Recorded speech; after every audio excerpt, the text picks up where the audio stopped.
Hey everybody, Vincent Janito here. We're at PAX South 2015. I'm with my buddy, Destin Legary. How are you, Destin? I'm doing great. Awesome. So we've been here for the last few days. Yes. Playing the video games, meeting the people, the locals here in San Antonio. Correct.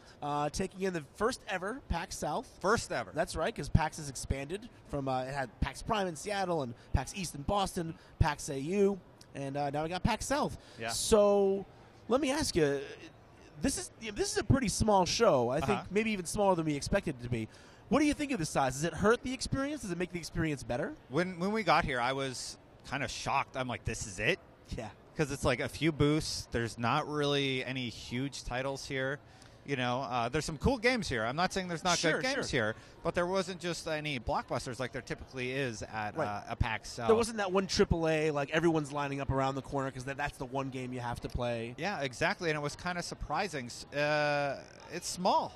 It is a small show. It's smaller than PSX, which was also a first-year show. Right, which we thought that was going to be tiny, and then it turned out to be pretty sizable. Yeah. Or at least comparable in size. Yeah. Yeah. Whereas this is, I mean, I would say the show floor here was at least half the size, if not less, smaller than the one at PSX. But, you know, for me, the size, in a lot of ways, is a boon, particularly the fact that there weren't any, like you said, super massive AAA franchises here, because just like with PSX, it becomes a show about a bunch of really interesting games that you might not have gotten to pay a lot of attention to before, that players, because, you know, this is, of course, the biggest open to the public game show in North America. Yeah. So, you know, there's something about the idea of them all rushing in and going right to the next big franchise and ignoring all these other gems that are here.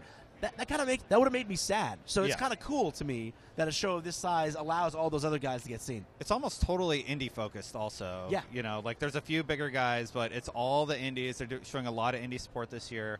I do like that. Friday was a little light attendance wise. Sure. Saturday, totally different case. Yeah, it's blown up. There's some organizational stuff, like they have you go all the way to the other end of the building to get into the building. I'm like, this is weird. They got some kicks to work out there. Yeah, for sure. But there were tons of people this morning waiting to get in, and the whole area is packed. But it is a small area, it was a good feeling, because when we came in on Friday morning and it looked, I mean, I wouldn't say it looked like a ghost town, but I'm used to going to PAX Prime and PAX East and seeing just lines, just the queue. If you saw even just PAX East, the queue is monstrous. Yep. I mean, it's just crazy. So when I came in on Friday and it wasn't like that, I was like, ooh, I hope this show makes it. But today it ramped up a lot, which is good to see. I hope the show grows. I think it will continue to grow. All the other PAXs have. Yep. So let me ask you then, overall, what's your big takeaway from PAX South? What was the big takeaway from your experience here? So I think PAX South is kind of a unique and special PAX. Like, it's not like PAX Prime or PAX East. Because of the indie focus, it offers something unique that I haven't seen at a PAX before. Sure, all the PAXs have like indie areas and cover indie games, but because this was so indie focused, it gave exposure to a lot of games. Like we saw Gigantic. Sure, yeah. And Dreadnought. Which otherwise we wouldn't have really seen, and that's really great for them. Yeah, absolutely. You know? I mean, those are two games that I think, you know, even at a bigger show, we might have covered them for sure. But you know, those two games, I feel like in a lot of ways, in terms of just the size of our content, those are two of our biggest pieces of content from this show. And in a different show, they would have been maybe a mid-carder, only because, not because they're not great games or not because they don't have potential, but only because of, by merit of the size of everything else that's there. So it's nice to see other games, other franchises, other mid-size and smaller companies get a chance to shine. What's your takeaway from the show? So my takeaway from the show is actually pretty similar to what my takeaway has been for all the PAXs. PAX is very special to me. Yeah.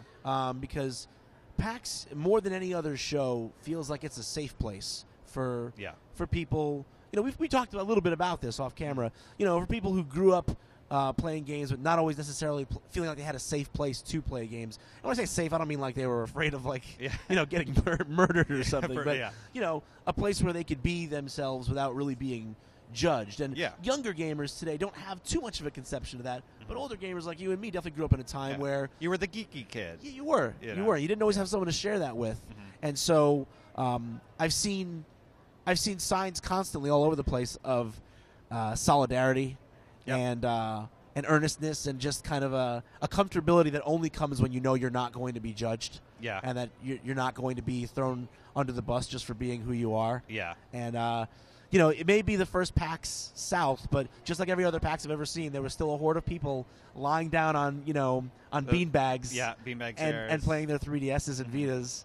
Mostly 3DSs. Who am I Yeah. kidding? But and that just warms my old nerd heart Yeah. to see that, you know, we have more and more shows like this where young gamers can come and they Be feel totally themselves. welcome and they can be themselves. Yeah, I liked it a lot. Cool. So we've had a good time at PAX South, and we hope you folks have enjoyed our coverage of it. So for more of that coverage as it comes and everything video games, keep it locked right here to IGN.